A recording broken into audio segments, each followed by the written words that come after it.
YouTube VOD watchers and anyone just joining the stream. Uh, I know it has been a minute for the most part, other than last time I streamed and my most recent upload, since I've actually properly done anything on YouTube. Um, I'm sure a lot of people, I say a lot, but my small community saw the community post I made very, very, very briefly going over um, the fact that my life has been very much so just in a lot of ways uprooted. Well, it's like a compounding issue because there were two figures, if you would, and that's as far as I would refer to them as, for once again, personal reasons and other very specific reasons. I would like to go more in detail about it, but I just cannot at this time. I have been waiting for a very specific reason to try going more in detail about it, but it has just not been working out that way for me to be more direct about it. But there were two very prominent figures in my life that, for lack of a better term, are gone now. And I'm not going to specify what I mean by this. It could be simple as these were people, for example, this is just purely an example. This could be like people I looked up to for a while that now, they are no longer in my life for a variety of reasons.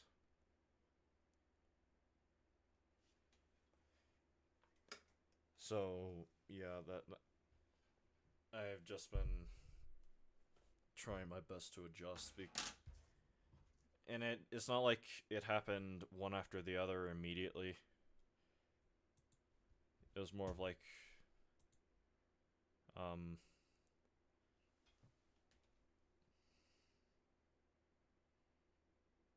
God, I'm not sure how to even describe it, but one happened earlier this year, the other happened a few weeks ago. And it has just been very difficult to try and adjust. I am sorry to anybody who might have seen that post and have no idea what was happening, or just in general were very confused about my sudden disappearance. But yeah, this stream probably will not be overtly long, and it's probably going to be a variety of stuff, like just whatever, piques my fancy at the time. But yeah, for now, the start of stream is just going to be more Gilgamesh practice because I need to get back into the swing of things with them. And just in like the past few days, I have made several breakthroughs and things that help me better understand. Well, just process them. Do Cloud's flip flops actually, or are they just glued to his feet? I don't know. But yeah, I've made a fair bit of discoveries that make this fight more doable in theory now.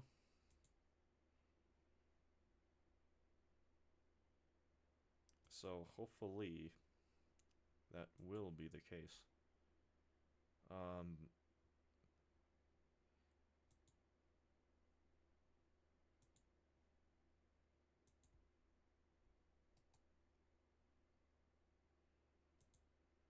I've done this in a while.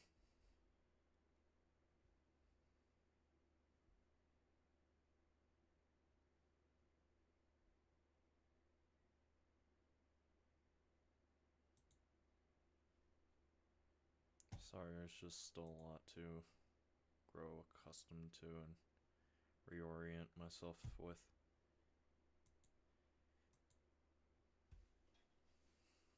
Alright, might as well just start. 1,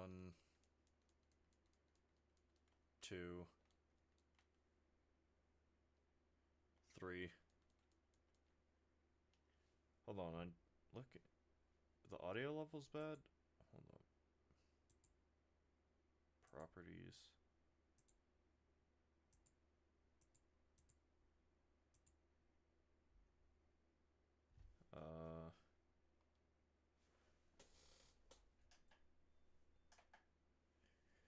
Okay, that is not good.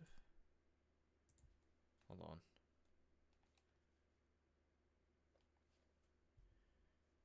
Starting to look like for some reason the audio is not working like it should for the Elgato capture. Hold up.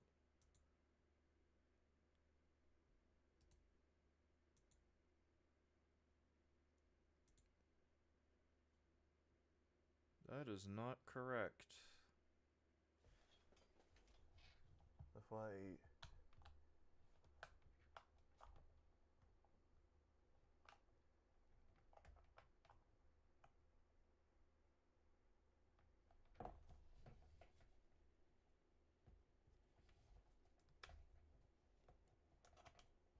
Sorry, just messing around with my Elgato.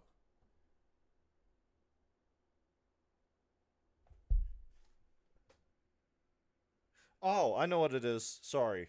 There we go.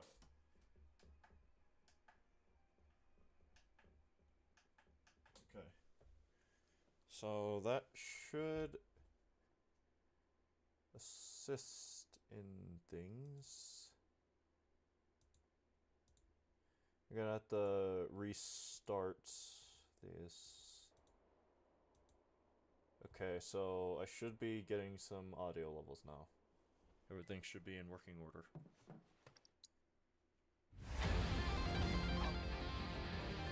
gonna drop this now because I know this game in particular can be a bit loud for no apparent reason. Oh, I might also just sound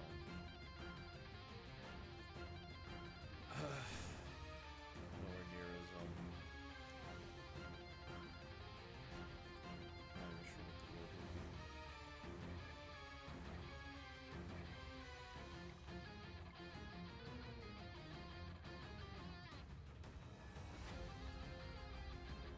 I got all that figured out finally.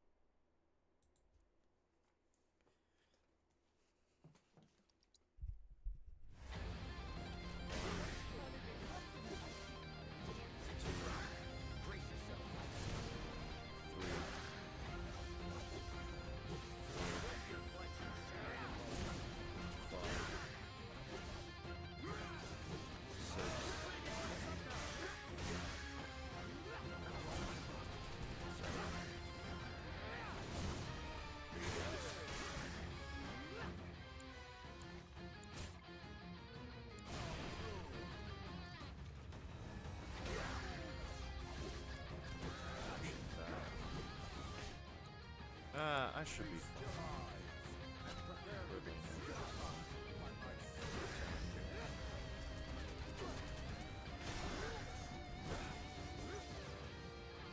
Lost count. Something's not right. Hold up.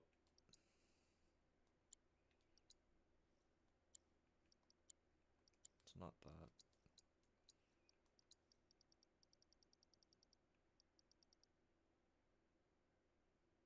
Why do I still have this? Hold up. Something's definitely off.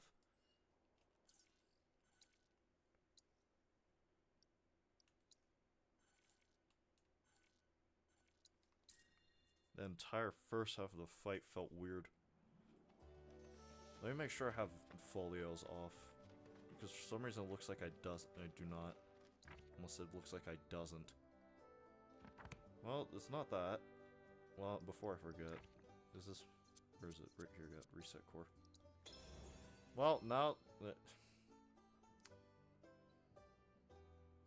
Wrong button.